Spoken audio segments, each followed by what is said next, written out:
하나님 말씀 받겠습니다. 하나님 말씀 창세기 40장 전체입니다.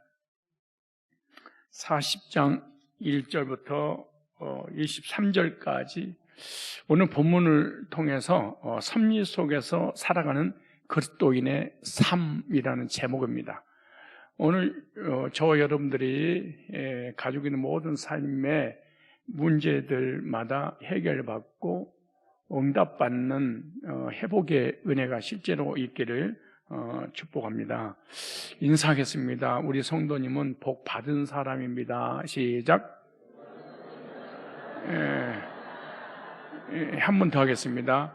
우리 성도님은 하나님의 섭리 안에서 살고 있습니다. 시작.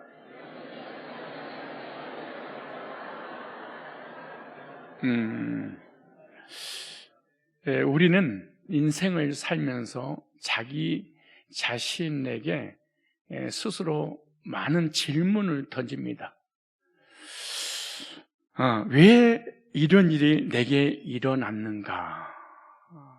문제의 원인은 무엇 때문일까?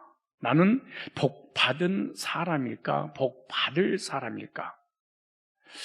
내 인생은 제대로 가고 있는가? 내 인생은 잘못된 길로 가고 있지는 않는가? 라는 질문을 스스로 많이 던지게 됩니다.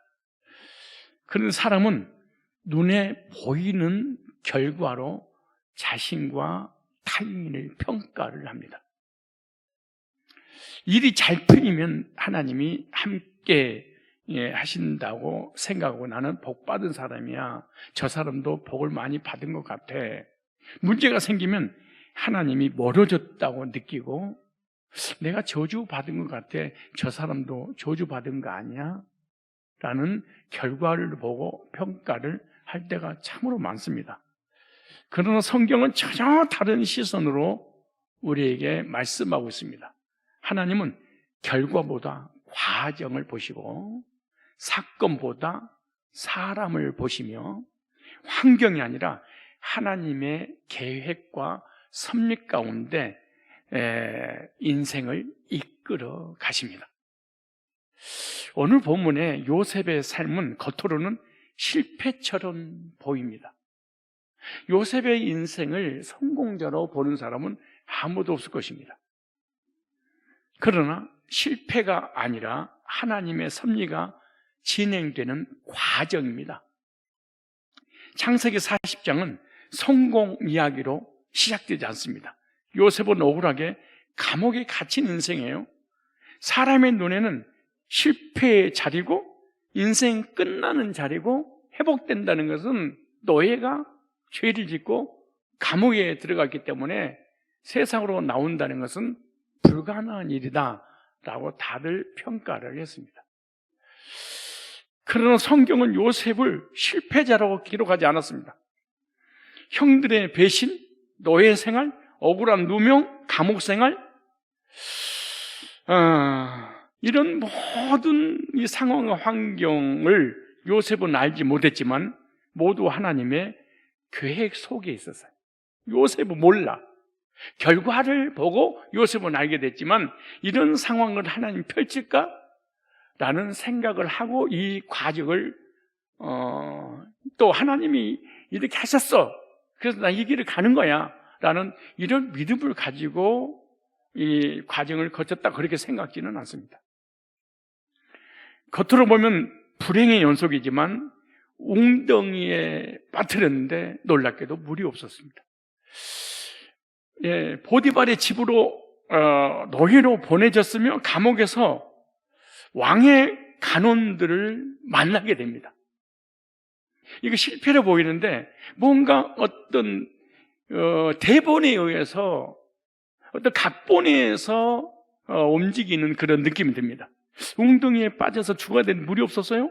보디발의 집에 노예로 끌려갔는데 억울하게 누명을 쓰고 감옥에 갇혔어요? 근데 감옥에 갇혔는데 왕의 간원들을 만나게 됐어요. 즉 왕의 간원들을 만나게 된 이 감옥은 왕의 정치범, 고위 죄수들을 가두는 특별 감옥이었습니다. 일반 감옥이 아니었어요. 그래서 오늘 시대장 보디발의 지배 노예로, 그러니까 이 시대장 보디발의 집안 또는 그 관할 구역이죠. 즉 왕을 지키고 죄인을 처벌하고 감옥을 통제하는 최고의 권력자 밑에서 노예 생활한 거죠. 그런데 그 권력자 앞에서 죄를 졌어. 죄를 짓게 되니까 그 권력자가 관할하는 그 감옥에 갇히게 되죠. 그런데 그 감옥에 갇혔더니 정치범 수용소였다. 성경은 이렇게 말합니다. 우연이 아니라 이 정치범 수용소에 들어가야만이 정치범을 만나게 되고, 정치범을 통하여 나중에 바로 앞에 서게 되고, 바로 앞에 서야 총리가 되기 때문에 하나님이 기가 막힌 드라마를 연출해 나가고 있는 거죠, 사실은. 그래서 요셉이 만난 모든 사람은, 그리고 요셉이 지나간 모든 자리는 단 하나도 우연이 아니었다. 성경은 이렇게 말하고 있고, 우리는 성경을 통해서 이미 알고 있어요. 우연이 아니었구나. 단 한순간도.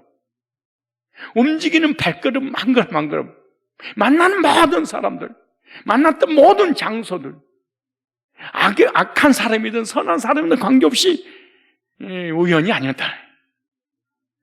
이와 같이 성도의 삶 역시 우연이 아니라 하나님의 계획과 섭리 가운데 인도를 받고 있다는 중요한 교훈을 우리는 말씀을 통해서 깨달아야 됩니다. 요셉의 삶을 보면 기가 막힐 정도로 결국에는 복을 받아요. 죽을 웅덩이에서도 보호받았고, 노예가 되었지만 가정 총무가 되었고, 항상 역전이에요.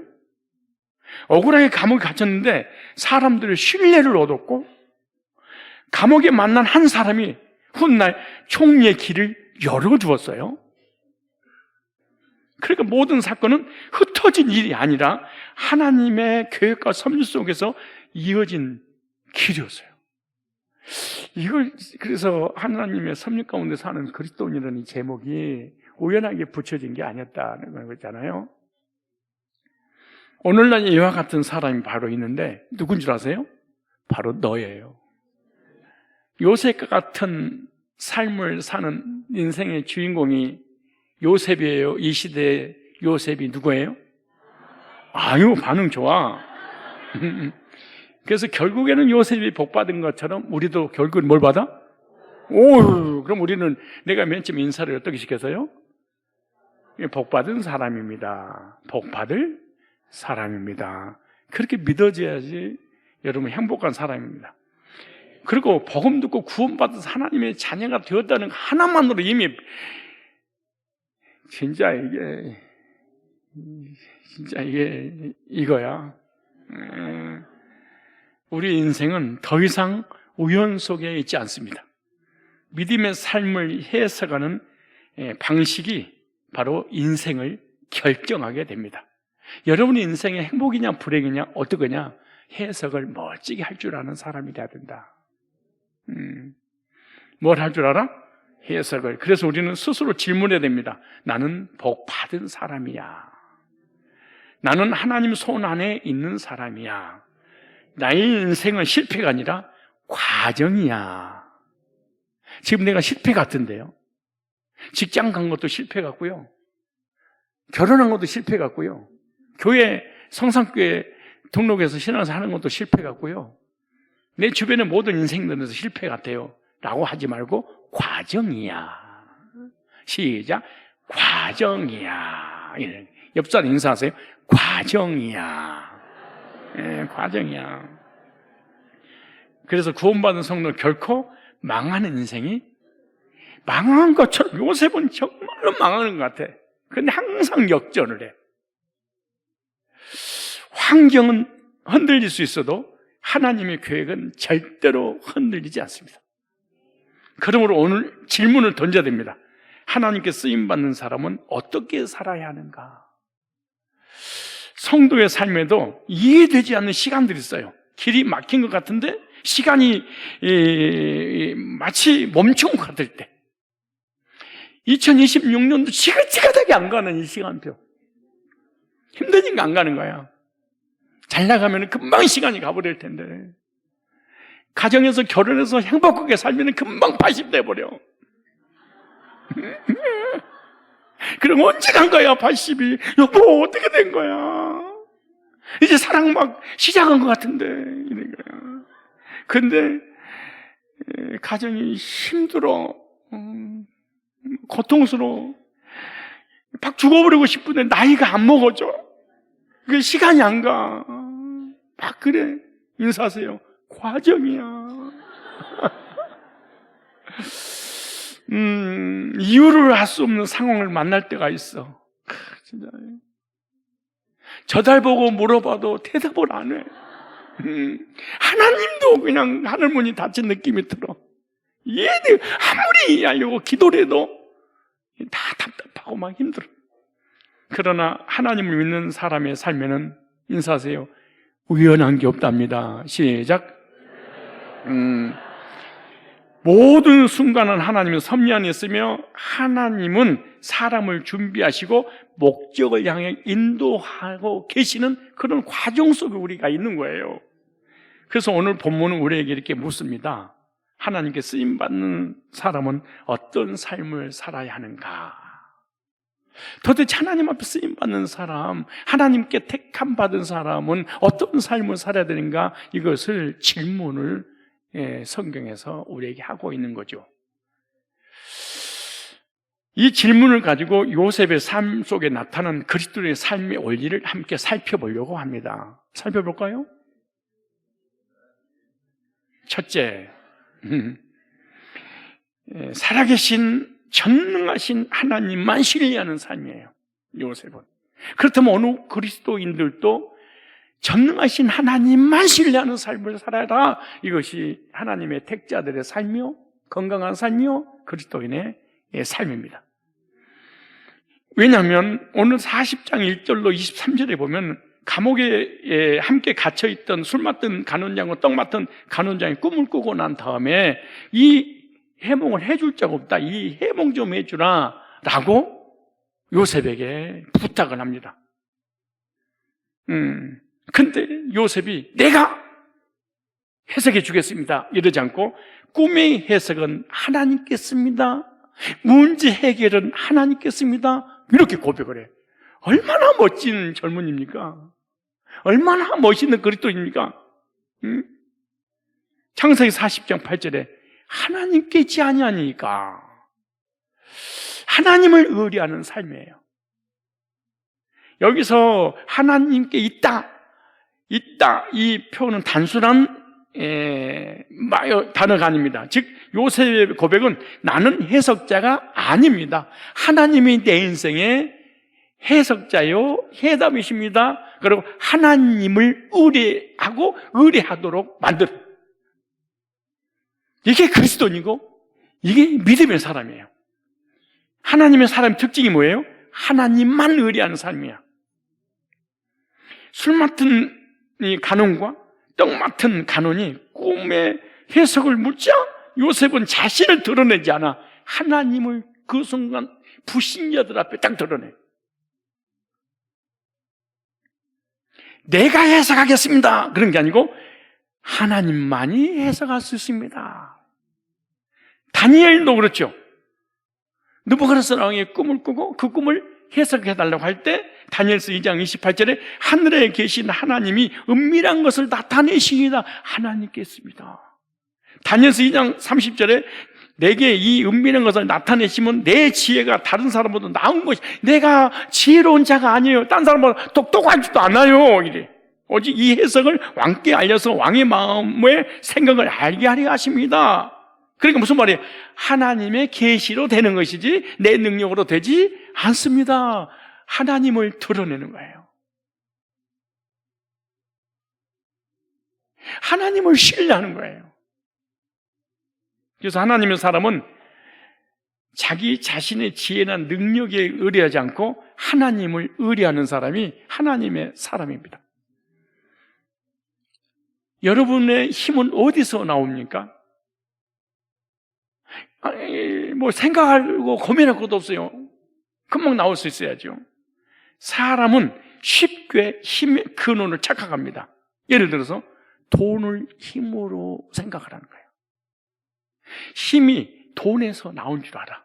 그래서 돈이 많아지면 할렐루야, 모든 영광 주님께, 아멘.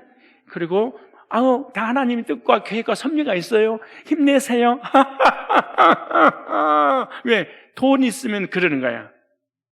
돈 떨어지고 어깨가 힘이 쭉 쳐져가지고 얼마나 고통스러운지 몰라. 어떤 사람은 명예, 어떤 사람은 물질, 어떤 사람은 사람.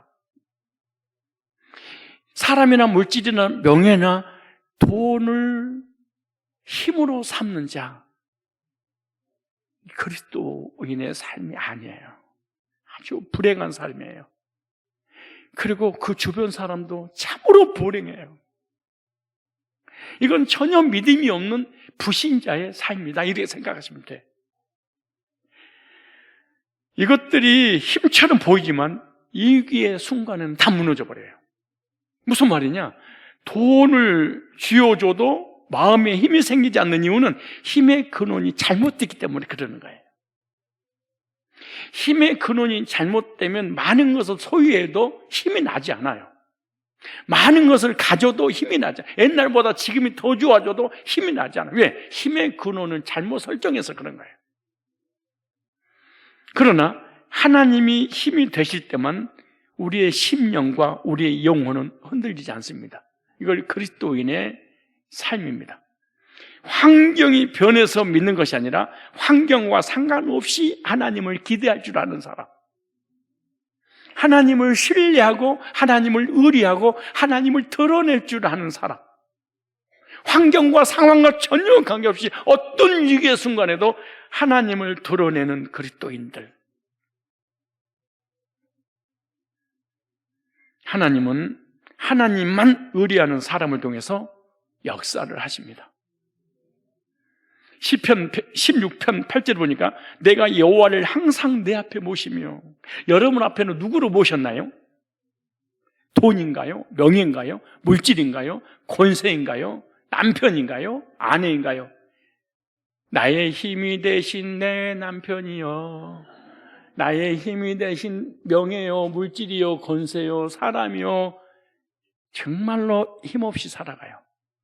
그래서 늘 이 사람은 환경에 의해서 믿음이 왔다 갔다 하는 거예요. 환경이 자신을 지배하는 거예요. 이렇게 말하죠. 내가 여호와를 항상 내 앞에, 좋을 때든 좋지 않을 때든 억울할 때든 인정받을 때는 관계없이 내 앞에 모시며 그가 내 우편에 계심으로 내가 요동치 아니하리로다. 요동하지 않는 그리스도인.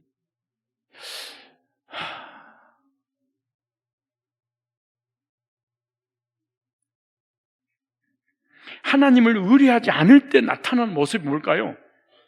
건강의 문제가 무너지고 물질 문제가 흔들리고 경제 상황이 일어나면 두려움을 갖게 됩니다.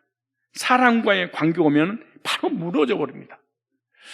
그러나 시편 125편 1절에 보니까 여호와를 의뢰하는 자는 시온산이 요동치 아니하고 영원히 있음 같도다. 목사님들과 목회자 가정이 30-40%가 우울증과 공황장애를 앓고 약을 먹는데 어디 가서 하소연을 못한답니다. CBS 방송에서 제가 들었는데 목회자 상담하는 어떤 평신도 집사가 있더라고. 볼까요? 시편 125편 1절에 잡을까요? 왜 이런지 보릴까요? 여호와를 의뢰하는 자는 시온산이 요동치 아니하고 영원히 있음 같도다. 하나님을 신뢰하는 사람.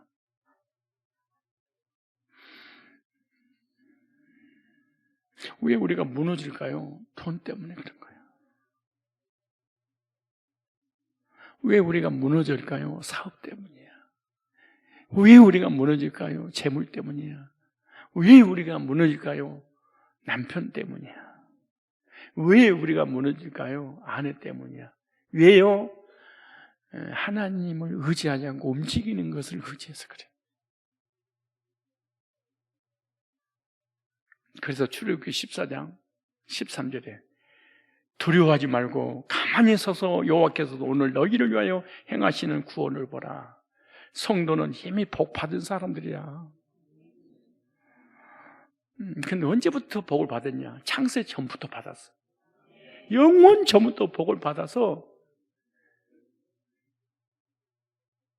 이 세상에 태어난 사람인데 에베소 1장 3절에 하늘에 속한 모든 신령한 복을 우리에게 복 주시되 이미 복을 받고 우리가 출발하는 거예요.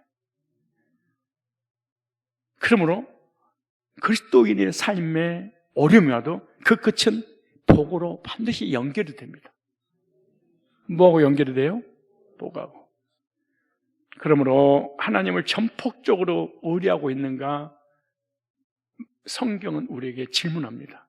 하나님만 의뢰하고 있니? 요셉처럼. 이것이 신앙의 실제 테스트입니다. 구원을 테스트 받는 것도 우리의 삶도 환경을 통해서 테스트를 받는 거죠. 나는 이 위기가 올 때 내 신앙이 드러나는구나, 들키는구나. 평상시에는 우리가 믿음이 참 좋아. 그러나 결정적인 믿음은 없어. 결정적인 믿음은 언제 나타나냐? 고난과 위기가 오면 딱 드러나. 그리고 하나님 관계 점검에 관한 질문을 던져야 됩니다. 무슨 질문이냐? 이런 환경 가운데서도 미래에 대한 소망이 있는가? 이런 어려운 고난 가운데 하나님을 향한 기대가 있는가? 그러므로 믿음 있는 사람은 환경에 쓰러지는 것이 아니라 소망으로 살아갑니다. 이게 그리스도인의 삶이에요. 그럼 하나님만 의뢰하는 사람의 특징이 뭘까요? 이사야서 12장 2절 보니까 보라, 하나님은 나의 구원이시라. 내가 의뢰하고 두려움이 없으리라. 하나님을 의뢰하는 사람 특징은 제일 먼저 뭐가 사라져? 두려움이 사라져. 뭐에 대해서? 두려움은 미래의 불안 때문에 오는 거잖아요. 언제 사라지느냐? 미래에 대한 하나님을 향한 기대와 소망이 있을 때 두려움이 사라져. 우리가 구원받고 난 이후에도 욥과 같은 인생을 살아갈 수 있어. 나에게 두려워하는 것이 내게 임하고 욥은 완전히 우울증 공황장애에 걸렸습니다. 신비주의는 귀신 들어갔다고 그러는데 성경은 과학적인 의학적인 면에서 우울증으로 표기되죠. 욥은 미래에 대한 소망과 기대가 사라졌어요. 현실의 문제 때문에 미래에 대한 소망이 사라졌어. 그러니까 불안과 두려움이 와서 그러니까 우울증이 확 와버린 거예요. 죽고 싶다, 살고 싶지 않다, 태어나지 않았으면 좋을 걸, 태어난 순간 죽어버렸으면 좋았을 걸. 그리고 자기 태어남과 인생의 삶을 탄식을 하죠. 언제? 하나님을 의뢰하는 게 사라질 때.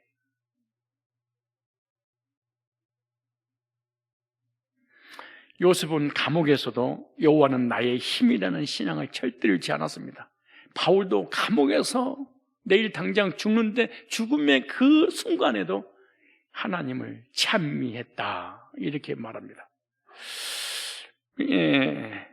사도행전 16장 25절에 한밤중에 바울과 실라가 기도하고 하나님을 찬송하며 제수들이 듣더라. 환경은 감옥인데 예배는 멈추지 않았어요. 환경은 감옥인데 기도는 멈추지 않았어. 환경은 감옥인데 찬송을 멈추지 않았어. 언제냐? 하나님을 의리하고 하나님을 드러내고 하나님만 신뢰할 때. 그러므로 우리 인생은 상황이 아니라 믿음이 예배를 결정합니다. 환경이 아니라 믿음이 예배를 결정하는 거죠. 그래서 성도의 권위의 근원은 성도의 권위는 조건에 있지 않아요. 환경에 있지 않아요. 하나님에게서 나와요. 누구에게서? 그래서 돈이 없어도, 상황이 어려워도 하나님의 힘은 변하지 않습니다.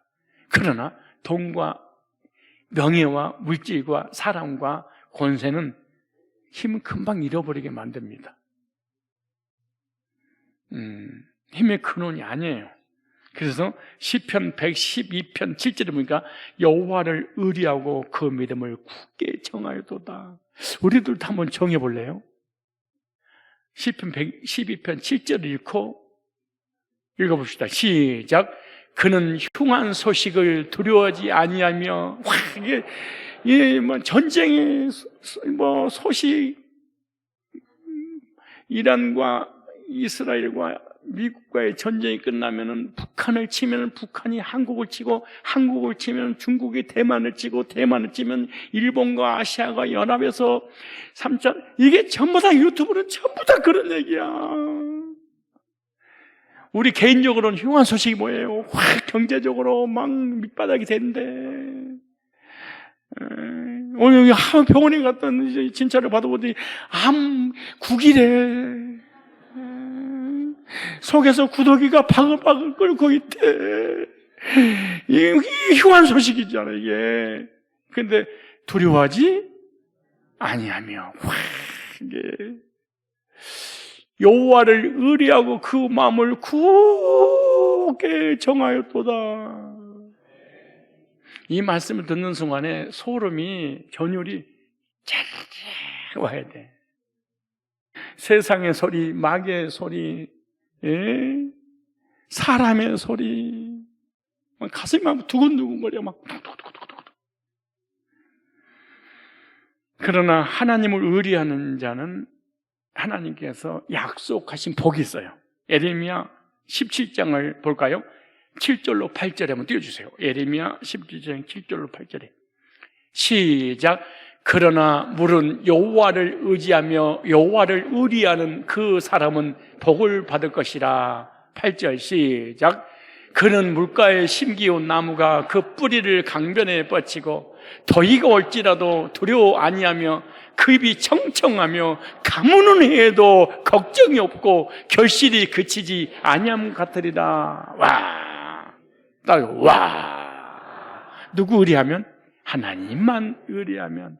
하나님 의리하지 않으면 우리는 누구를 의리하게 했죠? 남편을. 그래서 남편은 정확하게 우리가 해석을 해야 돼. 남의 편이야. 진짜 그렇게 했어야지 건강에 좋아.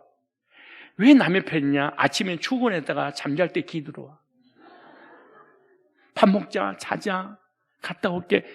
안전이 남보다 더 심해. 여자도 마찬가지야. 돈만 갖다 줘. 그럼 늦게 들어와. 어머니 괜찮아. 이게 남이야. 근데 무슨 남을 그렇게 신뢰하고 그렇게 괴로워하고 고통스러워. 이게 서로가 서로 빛이 안 그래. 그럼 불의지하다가 신뢰하다가 그렇게 괴로워하고 고통스러워 막 힘들어해. 복받을 사람들이.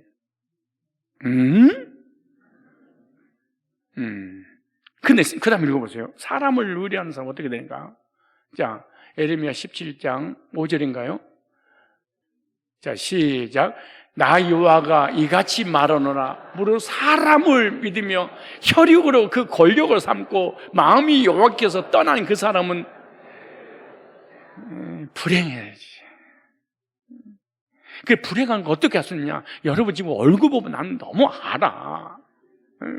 왜 의지하다가 실망을 하고 수입이 위로받으려고 왔더니 내 편 들어줄 줄 알았더니 우리 남편을 고쳐준다고 그러면 얼마나 감사할 일이야. 내 아내를 좀 싸가지 없는 아내를 고쳐주고 남편을 고쳐주고 주여 막 이래야 되는데 하나님만 의리합시다 이러니까 갑자기 아멘이 안 나와.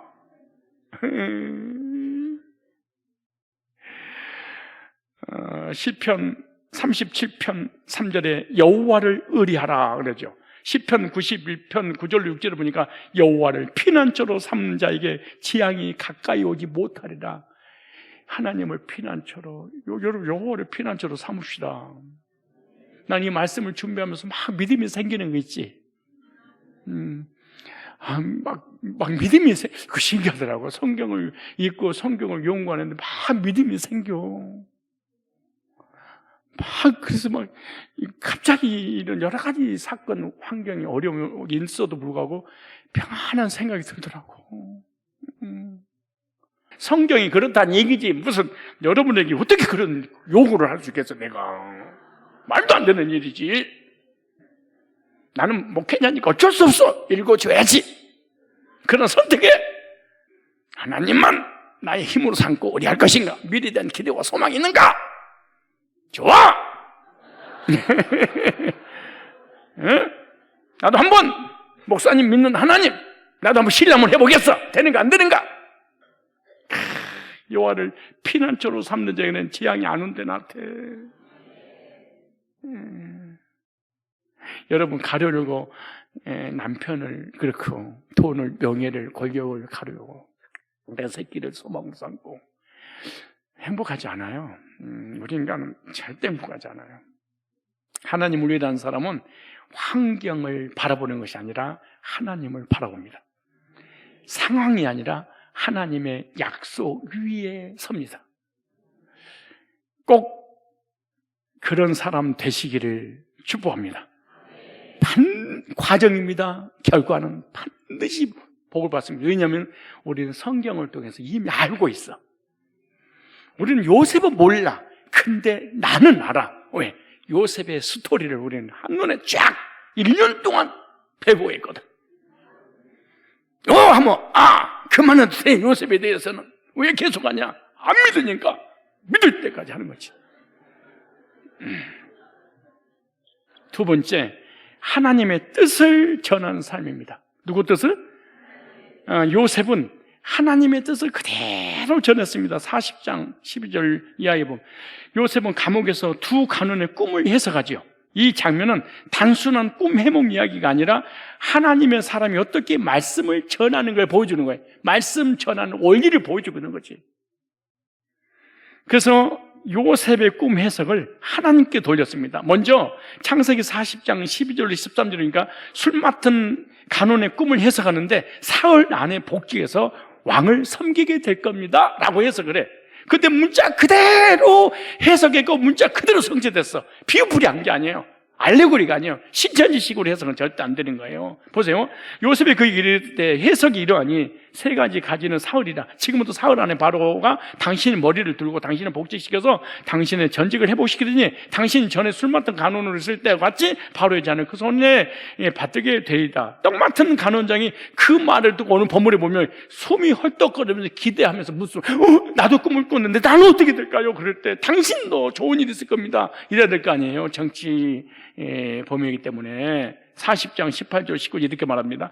요셉이 대답하여 이르되 해석은 이러하니 새 바구니는 사흘이라. 지금부터 사흘 안에 바로가 당신의 머리를 들어 당신을 나무에 달리게 하느니 새들이 당신의 고기를 뜯어 먹으리다. 그러나 뜯어 먹는다 그랬죠. 그러니까 하나님께서 말씀하신 그대로 해석했어요. 요셉은 분위기에 맞춰서 해석하지 않습니다. 사흘 안에 당신의 머리가 들려나가고 새들의 시체를 먹게 될 것입니다. 여기서 중요한 단어가 해석하다, 히브리어로 파타르로 나왔는데 풀다, 숨겨진 뜻을 드러내다, 하나님 뜻을 밝히다 이런 의미예요. 즉 요셉은 자신의 생각을 말한 것이 아니라 하나님이 이미 정하신 뜻을 전달했습니다. 하나님의 뜻은 듣기 좋은 말만 포함하지 않는다는 거예요. 성도들이 듣기 싫은 말도 해야 된다는 거죠. 목회자가 성도의 뷰를 맞춰서 메시지 전하면 절대로 안 된다는 성경 해석의 원리를 통한 설교를 자세히 이렇게 말씀하고 있는 거죠. 무슨 말이냐? 좋은 말은 누구나 할 수 있다. 격려하고 위로하고 긍정적으로 해석해서 말하는 누구든지 할 수 있어. 그러나 죽음을 말하는 건 쉽지 않습니다. 너 죽어 사흘 안에. 이윤받을 수 있고 원수 관계가 되겠죠. 그리고 공격받을 거 아니에요. 관계가 완전히 깨집니다. 그런 요셉은 숨기지 않았다. 왜냐하면 말의 기준이 사람의 반응이 아니라 하나님의 뜻이기 때문에 그렇습니다. 창세기 40장 22절에 요셉이 그들에게 해석함과 같이 되었으니 결국 말씀대로 이루어졌죠. 해석함과 같이 떡 맡은 간원장은 사울에 죽고 해석한 그대로 문자 그대로 복직했죠. 술 맡은 간원장은. 그러므로 하나님의 말씀은 인간의 추측이 아닙니다. 사람의 예측은 확률이지만 하나님 말씀은 성취입니다. 하나님의 뜻은 때로는 사람을 불편하게 할 때도 있어. 그 사람이 자기 마음에 안 드니까 까내, 치네, 때리네, 아주 듣기 거북하네. 그리고 교회를 나가고 목회자하고 관계가 깨질 때도 있어. 그러나 하나님 말씀 그대로 피하지 말고 참 목자는 전달해 줘야 되겠죠. 복음도 동일합니다. 진짜 사랑은 침묵이 아니라 진리를 말하는 거예요. 무슨 말이냐? 예수 믿으면 천국 갑니다. 천국도 전해야 돼. 예수 안 믿으면 지옥 갑니다. 지옥도 전해. 관계가 깨지든 말든 하나님 말씀 그대로 전달해 줘야 돼. 축복도 전해야 되고 심판도 전해야 되죠. 왜냐? 하나님 말씀은 반드시 그대로 이루어지기 때문에 그래요. 그래서 하나님의 사람의 특징이 뭐예요? 감정을 전하지 않습니다. 자기 생각을 전하지 않습니다. 하나님의 뜻을 전합니다. 하나님의 종은 피해가지 않습니다. 말씀 기록된 그대로 전해야 됩니다. 요셉 말합니다. 술 맡은 간원장을 향해서 당신은 삽니다. 떡 맡은 간원장을 향해서 당신은 죽습니다. 왜 사실대로 해석해서 말씀을 전해줘야 되지? 이유가 뭐냐? 시간이 지나면 진실은 드러나기 때문에 그래요. 요셉의 꿈 해몽했죠? 요셉이 해몽 그대로 되잖아요. 처음에 술 맡은 간원장을 해석했죠. 사흘 안에 복직되어 왕에게 포도주를 따라 드릴 것입니다. 떡 맡은 간원장도 너무 좋아서 내 것도 부탁한다고 할 때 거침없이 얘기합니다. 3일 만에 죽습니다. 새들이여 당신 몸을 쪼아 먹을 것입니다. 어떡하겠어요? 하나님 말씀을 전할 때 좋게 말하는 거 정말로 쉽습니다. 그래도 보세요. 죽고 새들이 쪼아 먹는 거 말했을 때 정말로 뺨 맞을 일입니다. 요셉은 하나님 당신에게 청하신 뜻이 있습니다. 이렇게 말하죠. 만약 요셉이 이 사람들에게 해몽을 좋게 해줬다고 좋게만 해줬다고 그래. 그 3일 후에는 들켜버렸잖아. 그래서 거짓말하면 안 돼. 3일 후에 들키니까. 여러분이 우리 인생의 삶에도 얽히고 섞인 여러 가지 문제들 있잖아요. 큰 문제 있을 때 내가 억울함을 당했어. 그래도 막 설칠 거 없어. 왜? 드러나. 억울함이 반드시 드러나게 돼 있어. 남한테 누명을 씌웠어. 그것도 드러나. 그 누명 씌울 것도 없어. 죽는다? 드러났어. 산다? 드러났어. 며칠에? 3일 후에. 인사하세요. 드러나. 시작. 며칠이면 드러나? 3일이면. 22절에 요셉이 해석함과 같이 되었으니 술 맡은 사람이 술 맡은 간원장과 떡 맡은 간원장이 그대로 해석이 성취됐다는 것을 직접 목도를 했어. 그러므로 말씀 순종은 하나님의 섭리를 이어는 문입니다. 요셉의 해석은 단순 사건이 아닙니다. 이 사건을 통해서 훗날 술 맡은 간원이 요셉을 기억하였더라. 이 만남과 이 하나님 말씀 그대로 해석해주는 그것을 통해서 이 술 맡은 간원장이 요셉을 기억하고 나중에 왕 앞에 서게 만들죠. 그러므로 중요한 교훈이 있습니다. 하나님의 말씀은 즉시 보상이 아닙니다. 해석해 주는 그 순간 보상이 와야 되잖아요. 근데 미래의 문을 여는 씨앗이 되었어. 우리들도 우리 삶의 여러 가지 사건과 환경과 억울함에 또 내가 긍정적이든 부정적이든 우리가 해석을 했다면 그건 당장 오진 않아. 그러나 반드시 나중에 결과가 반드시 와.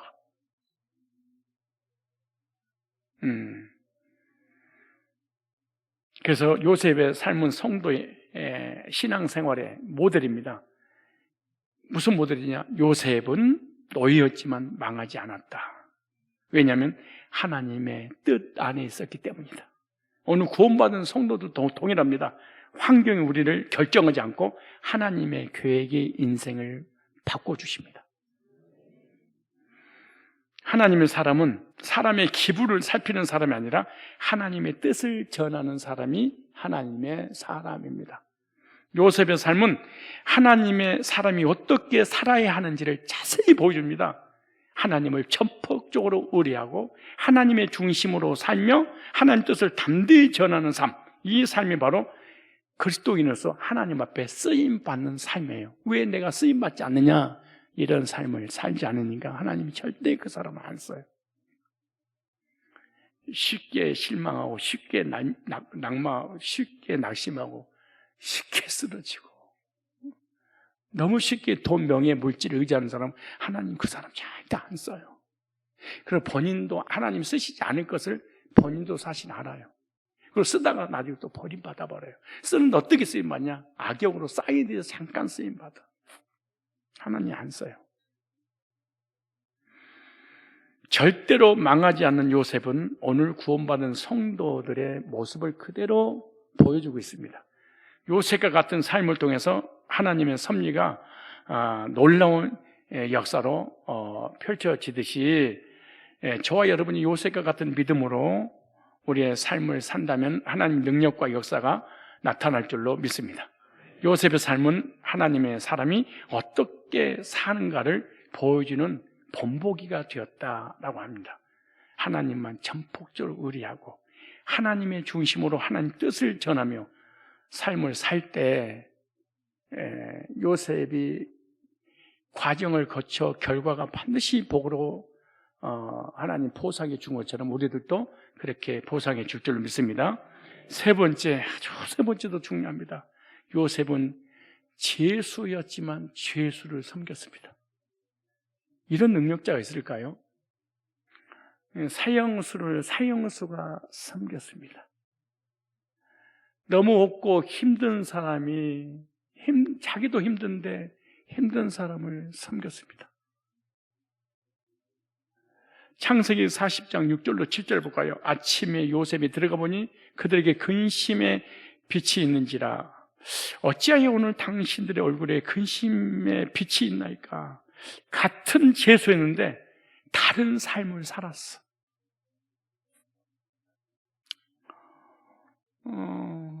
동일한 피해자인데 다른 피해자하고 다른 삶을 살았어. 요셉이 감옥에 가보니까 술 맡은 간원장, 떡 맡은 간원장의 얼굴에 근심이 가득했어요. 그들은 죄수고 요셉도 죄수였어요.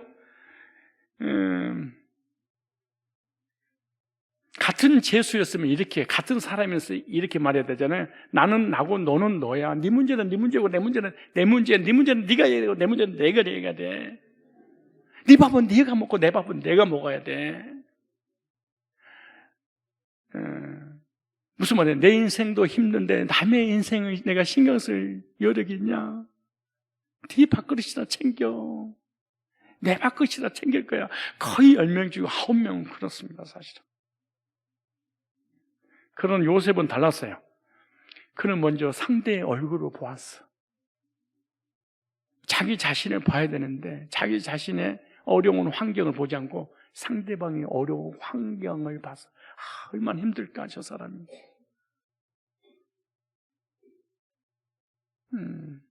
여기서 왜 근심하십니까? 이 근심이라는 단어가 조합힘이라는 단어인데요, 얼굴이 무너진 상태, 얼굴이 무너진 상태예요. 딱 보니까 주름살이 계속 늘어가고 막 심각한 것을 알게 됐지. 우리들 옆 사람 얼굴 보면은 지금 행복한지 불행한지 근심이 있는지 없는지 얼굴만 보면 그냥 알잖아. 그죠? 여러분 옆 사람이 지금 웃고 있는지 인상 쓰고 있는지 침묵하고 있는지 아예 얼굴 자체가 그런 형인지, 원래 마음도 얼굴로 이게 내면의 세계가 바깥으로 나오는 걸 얼굴이라고 그래요. 내 영혼의 색깔이 얼굴이래. 사실은 내 영혼의 상태를 얼굴로 표현하는 거래. 그러니까 내 영혼의 상태를 어떻게 알 수 있냐? 면상을 보면 안 돼. 얼굴 보면, 얼굴이 심각하면 마음, 영혼의 상태가 안 좋다는 거야.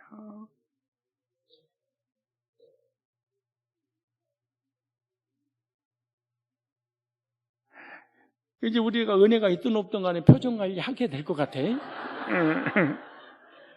여기 조합힘은 얼굴이 무너진 상태, 깊은 낙심, 절망의 표정,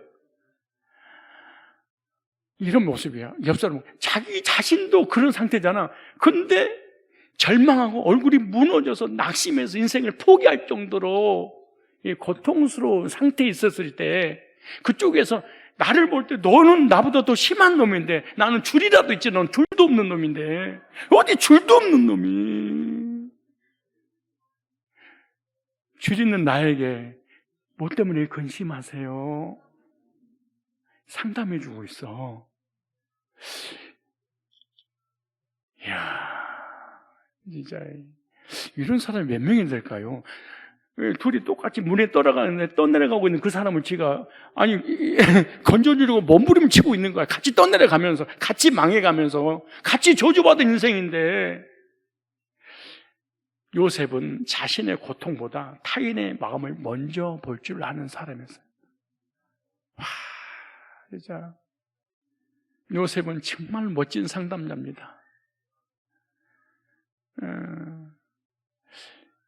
무슨 근심한 일이 있으십니까? 단순한 인사가 아니에요. 단순한 인사가 아니란 말은 무슨 일이 있으십니까? 무슨 근심이 있으십니까? 무슨 염려가 있습니까? 얼굴이 안색이 좋지 않습니다. 이 말을 한마디로 정의하면 섬김의 자세라는 거예요. 하나님은 섬기는 사람을 쓰시는데 복받은 사람의 특징이 뭐냐? 환경이 아니라 어떤 상황 가운데도 태도입니다. 조금 어려움이 있다고 무너지지 않습니다. 근심과 낙심이 얼굴을 지배하지 않습니다. 우리는 그 마음속에 내면의 세계에서 근심 걱정이 얼굴을 지배하고 다스리고 통치합니다. 얼굴을 보면 그 사람의 마음의 내면의 세계를 금방 아주 절대로 속일 수 없습니다. 잠언서 15장 13절에 이렇게 말합니다. 마음의 즐거움은 얼굴을 빛나게 하거니와. 내가 지금 마음에 즐거움이 없어. 그럼 얼굴이 빛났나? 새카매. 금방 그렇게 내면의 세계를 외적으로 사람이 금방 알아. 그래요? 마음의 근심은 심령, 내 영혼을 상하게 만드는데 뭐 때문에 근심하고 뭐 때문에 염려하냐 그 말 있잖아요. 요셉은 복받은 사람이었기 때문에 섬길 수 있었다. 자기 스스로 정체성이에요. 나는 복받은 사람이니까 복 없는 너희들을 내가 섬겨서 복받게 할 거야. 무슨 말이에요? 비록 노예의 신분이고 감옥의 죄수로 갇혀 있는데 안 무너져. 정체성이. 이야, 진짜 멋지죠. 이 인생 밑바닥에 내려가도 뭔 안 무너져? 나의 정체성이 안 무너져. 나는 하나님께로부터 복받은 사람이야. 그 복받은 사람은 다스리는 게 아니야. 지배하는 게 아니야. 군림하는 게 아니에요. 섬기는 거야. 복받은 사람은 상대를 뭐 할 줄 알아? 섬길 줄 알아. 어떤 환경에 있어도 나의 정체성이 무너지지 않아. 내일 죽어도 무너지지 않는 요셉 보십시오. 그러므로 성도는 상황이 아니라 하나님 때문에 안정된 사람입니다. 술 맡던 간원장과 떡 맡던 간원장. 요셉은 복받은 사람이기 때문에 그들을 섬겼어요. 만약에 그들을 섬기지 않았다면 꿈 해석도 없었을 거예요. 꿈 해석이 없었다면 총리의 길도 열리지 않았을 거예요. 밑바닥의 인생을 정체성에 대한 확신을 가지고 섬겼더니 그게 출세의 길이 열리게 될 줄 요셉이 알았을까요? 모르고 복받은 사람이니까, 큰 사람이니까 섬겨야지. 복을 받지 못한 사람이니까, 사람이 작은 사람은 섬김을 받으려고 하지 섬길 줄은 몰라요. 얘는 어른을 절대 못 섬겨. 어른은 얘를 섬겨. 이게 능력이야. 수치가 아니야. 남편이 아내를 섬기는 거 수치가 아니야.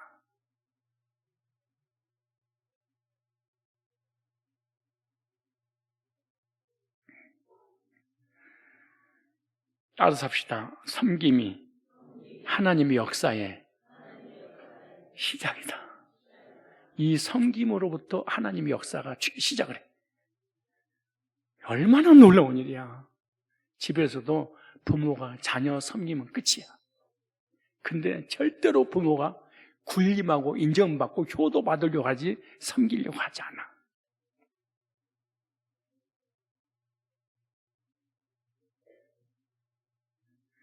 요셉의 섬기는 삶을 통해서 하나님의 역사가 일어납니다. 중요원입니다. 하나님은 섬기는 사람을 통해서 길을 여신다. 근데 어떻게 길을 여시냐? 섬기는 그 사람을 통해서 길을 연다. 그러므로 섬김은 하나님의 선택 기준입니다. 저와 여러분은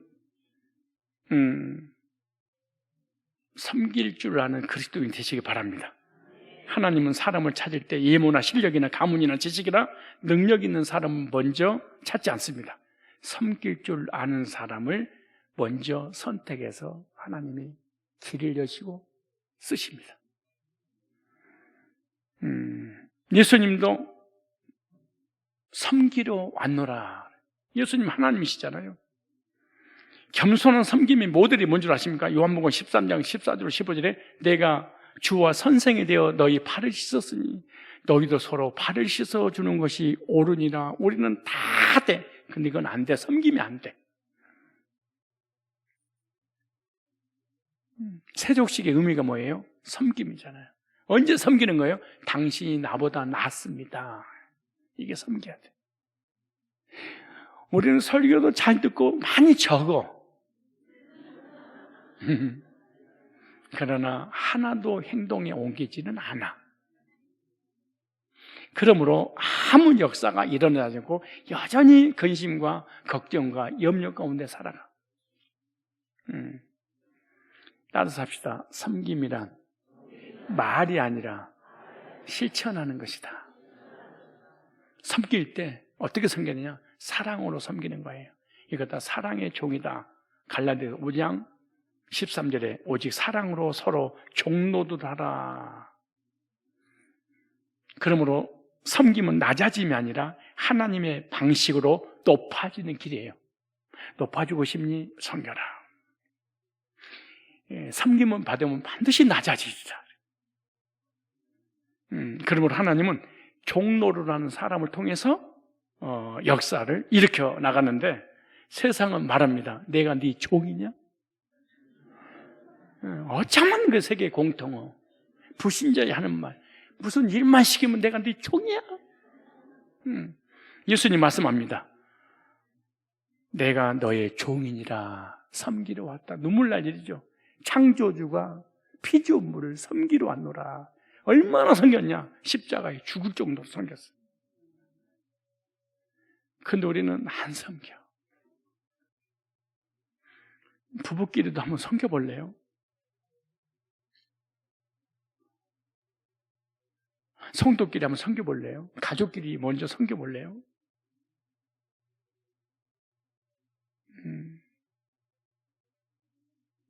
내가 섬겨주는 그 사람을 통해서 하나님이 길을 열어. 나는 왜 길이 다 막혔어요? 안 섬겨. 내가 내 종이냐? 물 가져와. 밥 가져와. 아우, 그냥 딱. 따라서 섬김은 영혼을 살리는 능력이다. 목회는 뭐냐? 섬김이에요. 말씀을 전하는 거, 상담하는 거, 이단 상담하는 거 다 섬기는 거야, 이게. 섬기지 않고는 사람이 바로 양육되어지질 않아. 이단에게 돌아오는 거 얼마나 섬겨야지 이단에서 한 영혼이 돌아올까요? 얼마나 설교를 준비하고 설교로 말씀으로 섬겨야만이 이렇게 사람들이 정상으로 살아갈 수 있을까요? 그러므로 성도의 삶은 언제나 섬기는 삶입니다. 하나님은 섬김과 헌신을 통해서 역사하는데 모든 일 속에서 작은 헌신 속에서도 보이지 않는 섬기 속에서 하나님은 일하고 계시는 그런 과정이에요. 결과를 만들어내시려고 그러는 거예요. 그러므로 섬김의 삶의 방향이 바로 가장 영적인 부분에 있어서 복음으로 영혼을 구령하고 이단을 대체하고 이단 상담에서 영혼을 하나님께 돌이키게 하는 사역, 교회를 세우고 성도를 섬기는 삶, 이것이 우리의 섬김의 방향이어야 먼저 1차적으로, 그 다음에 헌신하고 충성하고 봉사하고 딴 사람 나보다 더 낫게 여기는 것, 이거 다 여러분 마찬가지예요. 목회자가 설교로 말씀으로 이단 상담으로 이렇게 섬겼더니 그 섬긴 사람들이 교회에 와가지고 이렇게 건축한 거잖아요. 그리고 섬김이 없었다면 그 섬김의 대상이 오지 않았을 거 아니에요? 그런데 말씀으로 복음으로 이단 상담을 하고 돌이키게 했더니 그들에 의해서 교회가 부흥되고 그들이 헌금하고 그 헌금을 통해서 이렇게 좋은 환경에서 예배드리고 이번에 이것도 바꾸고, 만약에 제가 말씀으로 섬기지 않았다면 일꾼들이 어떻게 나왔을 것이며 일꾼들이 어떻게 헌신했고 어떻게 헌금했겠어. 그러니까 이렇게 아름다운 교회도 세워진 거예요. 뭐 때문에? 섬겼는데 섬긴 그 사람이 도리어 나에게 유익을 줬어. 똑같은 입장에서 섬겼더니 그 섬김이, 그 사람이 성경의 잠언서 양떼의 형편을 부지런히 살폈더니 그 양을 통해서 의식주 문제를 완벽하게 목회자에게 해결해 주시는 그 내용이 잠언서에 나오지 않습니까? 그러므로 하나님 나라를 위한 섬김이 너무 중요합니다. 옆 사람 보고 인사하겠습니다. 앞으로 섬기겠습니다. 내 길 좀 열어주셔.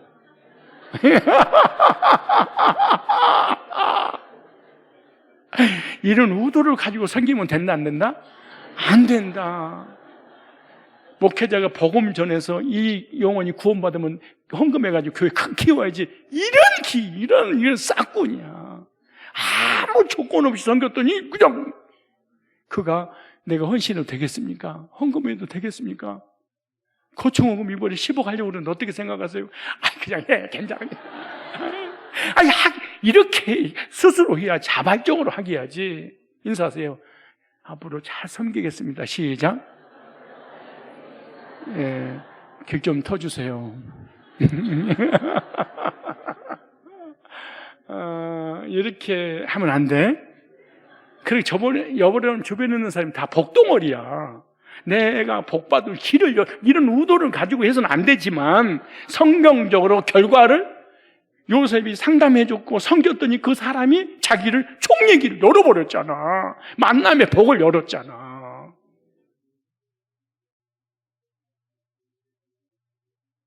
그럼 우리들도 어떻게 하면 돼요? 높은 사람, 가진 사람은 섬기지 말고 없는 사람도 섬겨야 돼. 낮은 이런 부족한 부모들도 섬겨야 돼. 왜? 다 연결 다 됐습니다. 한 번만 더 마지막으로 인사하겠습니다. 나는 우리 성도님의 딸랑딸랑입니다. 예수님처럼 해야 돼. 예수님과 나는 종으로 왔노라. 섬김이 종이 되잖아. 우리들도 섬겨야지. 그러므로 따스합시다. 섬김은 낮아지는 것이 아니라 하나님의 역사가 시작되는 자리이다. 이게 기독교예요. 요셉은 감옥에서 섬겼더니 왕궁이 열려버렸어. 이게 삶의 중요한 적용의 원리야. 무엇을 깨닫는가 중요한 게 아니에요. 이런 원리가 우리를 뒤집는 거예요. 우리를 행복하게 하는 거예요. 우리의 삶을 윤택하게 하는 거예요. 그러므로 요셉의 삶은 하나님의 사람이 어떻게 사는가 보여주는 포인트다. 하나님만을 전폭적으로 의뢰하고 하나님 중심으로 삶을 살 때 요셉과 같은 2026년도 복을 받아 누리게 될 줄로 믿습니다. 기도하겠습니다. 섭리의 하나님 아버지, 오늘도 창세기 40장의 말씀을 통해서 우리의 인생이 우연이 아니라 하나님의 계획과 섭리 가운데 있음을 깨닫게 하시니 진심으로 감사드립니다. 주님, 사람은 환경으로 인생을 판단하지만 하나님은 섭리로 인도하심을 믿습니다. 눈에 보이는 결과가 아니라 보이지 않는 하나님의 손이 지금도 우리의 삶을 붙들고 계심을 믿게 하여 주시옵소서. 주님, 요셉이 감옥에 있었어도 하나님을 원망하지 않고 살아계신 하나님만 의뢰했던 것처럼 우리도 어려운 환경 속에서 사람이나 조건이나 세상 방법을 의지하지 말게 하시고 오직 하나님만 전폭적으로 의뢰할 수 있는 은혜를 베풀어 주시옵소서. 우리의 마음의 문제보다 하나님을 크게 보게 하시고 우리의 환경과 상황과 형편보다 약속을 붙들게 하시고 미래의 두려움보다 믿음으로 소망 가운데 살게 하여 주옵소서. 주님, 우리 안에 바른 신앙을 회복시켜 주옵소서. 조금만 일이 막혀도 흔들리는 믿음이 아니라 환경과 상관없이 하나님께 기대는 믿음, 이미 하나님께 맡겨놓은 믿음으로 끝까지 하나님을 의뢰하게 하여 주옵소서. 주님, 요셉이 감옥에서도 사람의 눈치를 보지 않고 하나님 뜻을 그대로 전했던 것처럼 우리도 사람을 기쁘게 하는 삶이 아니라 하나님을 기쁘게 하는 삶을 살게 하여 주옵소서. 우리 입술이 사람의 기분을 맞추는 입술이 아니라 하나님 뜻을 담대하게 전하는 입술 되게 하여 주옵시고, 침묵해야 될 때 침묵하지 말고 전해야 될 때 하나님 말씀을 바로 전할 수 있는 그리스도인이 되게 하여 주옵소서. 주님, 요셉이 죄수였으나 죄수들을 섬겼던 것처럼 우리도 힘든 자리에서도 섬김을 잃지 않게 하여 주옵소서. 내 형편이 어렵다고 다른 사람의 아픔을 외면하지 않게 하시고 내 마음이 무겁다고 다른 사람의 근심을 지나치지 않게 하여 주옵소서. 우리에게 얼굴에 근심을 볼 수 있는 눈을 주시고 상한 심령을 돌아볼 수 있는 사랑을 주시고 낮은 자리에서도 섬길 수 있는 그리스도의 마음을 부어 주시옵소서. 주님, 섬김이 낮아지는 것이 아니라 하나님의 역사가 시작되는 자리임을 믿는 믿음을 주시옵소서. 작은 친절과 작은 순종과 작은 헌신도 하나님의 손에 붙들리면 큰 섭리의 문을 여는 통로가 됨을 믿습니다. 그러므로 주님, 우리의 삶이 요셉처럼 하나님을 의뢰한 삶이 되게 하시고 하나님 뜻을 전하는 삶이 되게 하시고 섬김으로 하나님의 역사를 여는 삶이 되게 하여 주옵소서. 감옥 같은 시간이 길어져도 하나님 섭리는 멈추지 않음을 믿게 하시고 억울한 시간이 계속되어도 하나님의 계획은 흔들리지 않음을 믿게 하시고 오늘도 하나님께서 우리를 쓰시기 위하여 준비하고 계심을 확신하게 하여 주옵소서. 주님, 우리 모두가 이렇게 고백하기를 원합니다. 나는 우연 속에 사는 사람이 아니라 하나님의 계획과 섭리 속에 사는 그리스도인 하나님의 사람입니다. 이 정체성을 분명히 하게 하여 주옵소서. 환경과 사건과 어려움이 오면 나의 정체성이 하루아침에 무너집니다.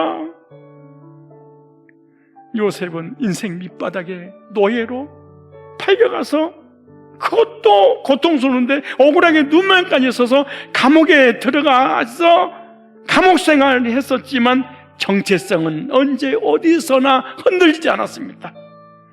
이 정체성 하나를 가지고 놀라운 역사가 일어나겠습니다.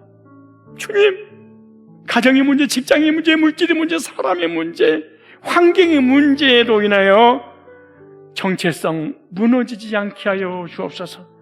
나는 택함 받았습니다. 나는 하나님의 사랑받은 자녀입니다. 나는 구원받았습니다. 죄산 받았습니다. 의인입니다. 영생 얻었습니다.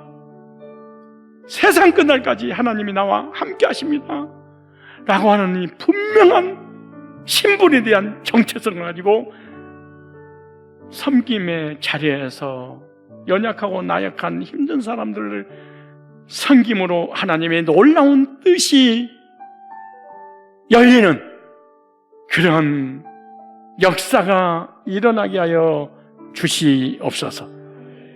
오늘 선포된 이 말씀 듣고 깨닫는 걸로 만족하고 은혜 받았습니다, 이걸로 끝이 난다면 무슨 의미가 있겠습니까? 한 단어라도 한 말씀이라도 내 심령 속에 믿어져서 적용함으로 그 사람을 통하여 놀라운 축복이 활짝 열리는 역사를 실제로 간증할 수 있는 입술 되게 하여 주옵소서. 이제 이 시간 이후로부터 근심걱정, 염려, 불안, 두려움 다 사라지고 평온함이 외면의 모습으로 나타날 수 있도록 도와주옵시고, 이 내면의 아름다운 평안이 외적으로 나타나서 내적으로 힘들어하는 근심을 앓고 있는 그들을 도리어 상담해주고 섬길 수 있는 능력자들이 다 되게 하옵소서. 주 예수 그리스도의 거룩하신 이름으로 기도드리옵나이다. 아멘. 이제는 우리 주 예수 그리스도의 구속의 은혜와 하나님 아버지의 크신 사랑하심과 성령님의 교제와 인도와 역사하심이 요셉과 같이 어떤 상황 속에서도 하나님만을 전적으로 의뢰하며 하나님 중심으로 살아가기를 결단하는 이 자리에 함께한 모든 성도들과 또한 항상 실시간 영상으로 예배드린 모든 성도들 위해 그 가정과 일터와 삶의 모든 자리 위에 이제로부터 영원토록 항상 함께 있을지어다. 아멘.